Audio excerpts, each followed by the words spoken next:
how do we give an account of organizations on an ontological perspective?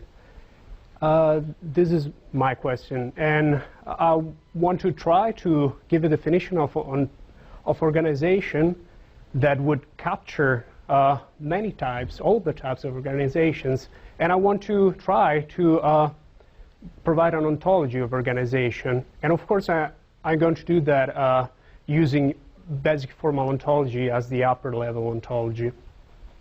So here you can find listed a lot of types of examples of types of organizations, schools, universities, rock bands, criminal organizations. All these kinds of organizations are really different from each other, but they have something in common. So I try to find what is common to all these kinds of organizations. And one thing, simple element, is that they all have members.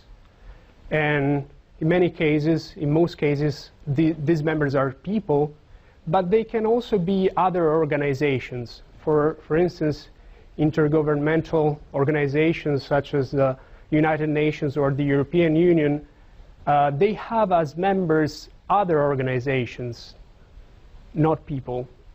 And another simple element common to all these kinds of organizations is that they have a structure that defines the roles that the members play in these organizations. So in the literature on the metaphysics of organizations, the ontology of organizations, there are two main, let's say, theories about the nature of organizations, or more in general about social groups. One according to which organizations are plurality, so they are people. Other theories claim that organizations are sort of abstract structures. And so these are, so to say, the two elements that I picked up before, people or members of organizations and structures. So also if you go to the ontology of for biomedical investigations and you look at the term organization, you will find that in the editor note, they didn't decide whether if an organization is an aggregate, an object aggregate, or dependent continuant. So I want to try to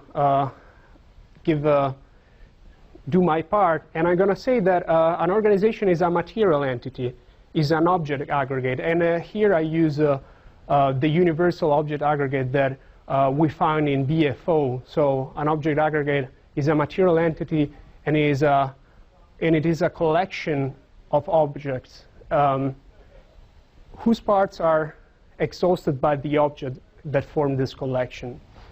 This universals is really useful in order to understand organizations, because one feature of organizations, very important, is that they preserve identity through time. So even if they change the members that are member parts of the organizations, they still preserve identity. And so new members will play the roles that were played before by other members. And the organization will preserve their identity through time.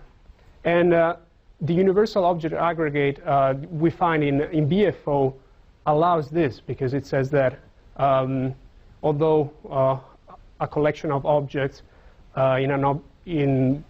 loses some members and gains some other members, it still preserves its identity over time. But I think there's a problem in the notion of there's a problem concerning object aggregate in BFO. So because BFO says that if something is a member part of something else, then it is also a continuant part of that thing. And this means that the actions that are true for continuant part, the relation continuant part of, they have to be true also of the member part of relation. But this is a problem for organizations. So let's take transitivity that says that if X is a part of Y and Y is a part of Z, then X is a part of Z. So this is not true in the case of the member part of relation. Take again the case of the United Nations. Obama or Trump, for that matter, is part of the US government. And the US government is a member of the United Nations. But it doesn't follow from that that Obama or Trump are members of the United Nations.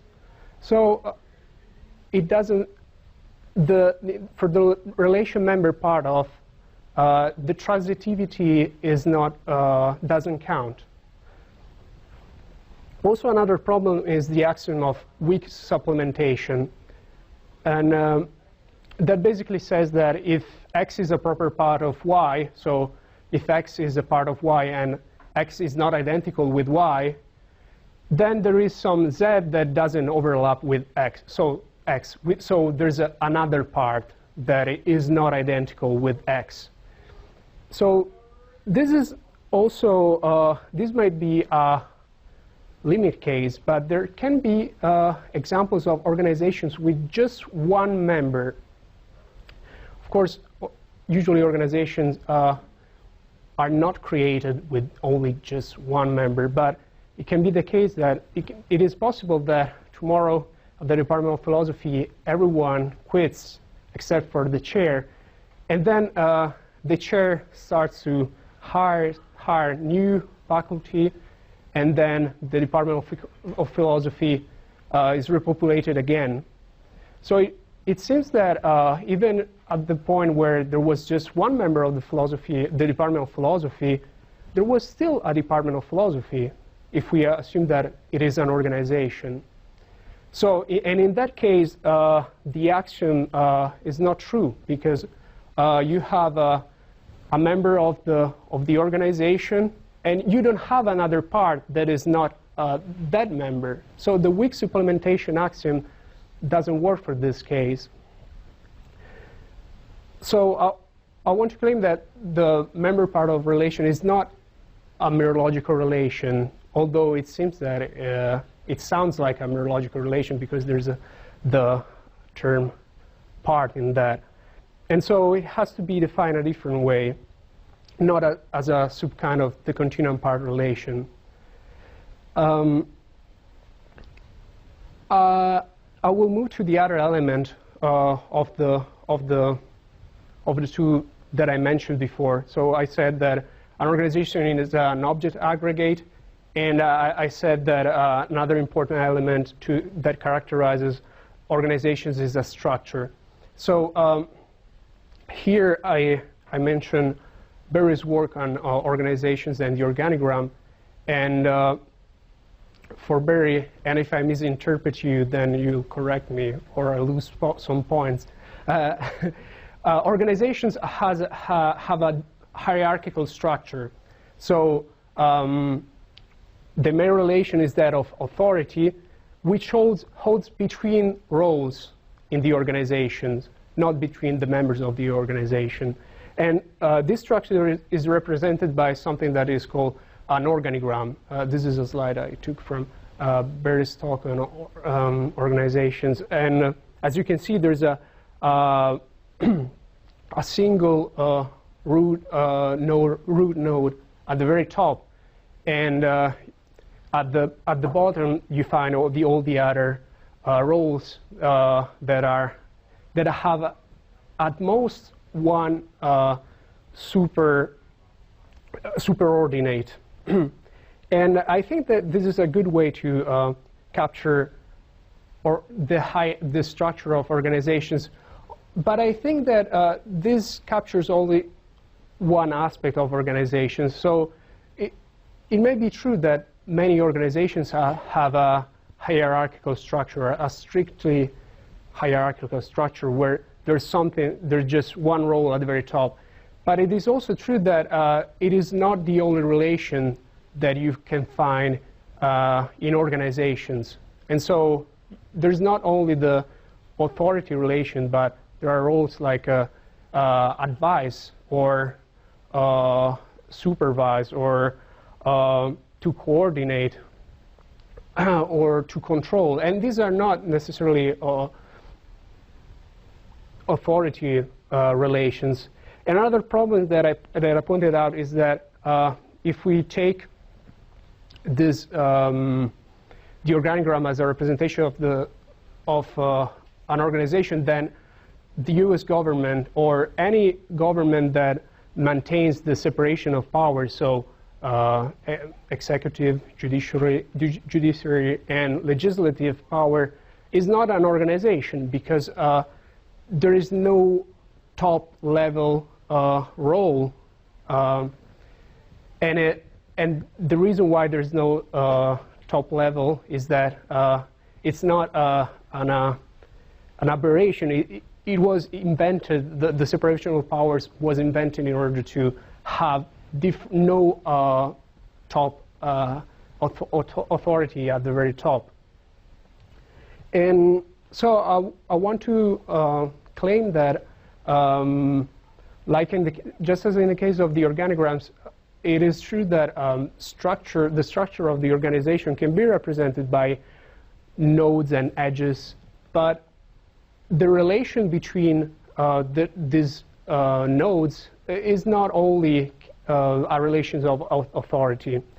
And I want to claim that the organizational structure of an organization is a role aggregate, and which is the output of a speech act that can be in many cases, in many contemporary cases, a document act.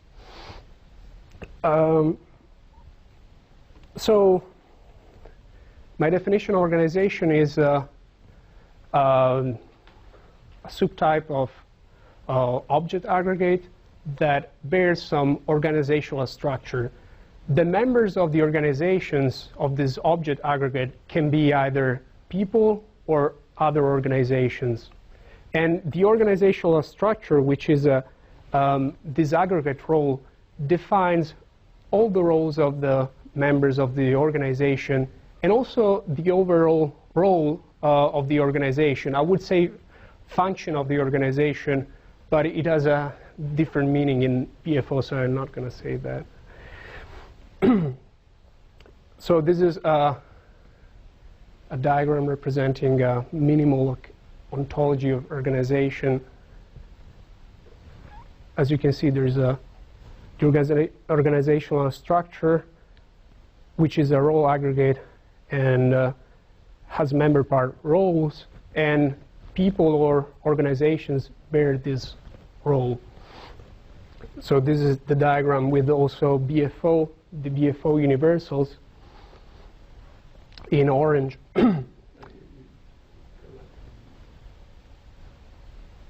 And while we take a look at that, I'm going to mention some issues that one might have with my account of organizations. One is that, well, I still have to define exactly the member part relation and also other element like the speech act, and so more work needs to be done. But another problem is that, and also a problem of vagueness. So the structure of the organization may change. So some roles can be left out, and some other roles can be added. But we want to say that the organization still is still the same. However, I think that this problem, we don't have to face this problem really, because it really depends on the kinds of organizations. So you will have different identity conditions over time, which will be different from the different kind of organization we're analyzing. So another issue is that I talked about people and organizations, but in a certain way, also robots can be members of organization if they play a particular role in an organization. So maybe I should leave open not only the membership to an organization, not only to people and other organizations, but also to robots. And so another thing is that the last problem is that I didn't put sub-organization in my presentation because I still have to figure out if a sub-organization is a continuing part. And I would like to say that it is a continuing part of an organization or it is a member part. The problem with that is the same I showed before. So there's a problem of transitivity and of weak supplementation. So more work needs to be done at this point, but I think this is the right way to go if you want to characterize organizations. Thank you. Yeah, Fernanda, I think you... What's the difference for you between robots and the software? I didn't, honestly, I didn't think about that. I was just thinking about some non-human playing some roles. So also software, if you distinguish between a robot and software, also maybe software can play a role in being member of an organization. Yeah. Yes. Yeah, I would argue they're not roles, they're functions. Doesn't a robot perform a function? Yeah. So you're lucky. if it works. Yeah, this is because it's not. It's sort of intrinsic to for the entity, not for you. Yes, this could work. Do you have to know that you're a member? No, absolutely no. I didn't. So like a daycare account of the organization. So also you might be part of member part of an organization even if you're not willing to. So for instance, a jail is an organization, a prison is an organization, and prisoners are not willing to be part of this organization, but still they're member part. So why not non-humans, like animals then? Like a zoo or something like that? If you don't have to know, what's making the difference for you? So what kind of organization would be like a zoo? Why isn't aren't the animals members like a student would be in a class or something like that? So I guess in a certain sense they could be part of the organization, but yeah, like in the case of the robots. I didn't think about that. That was easy.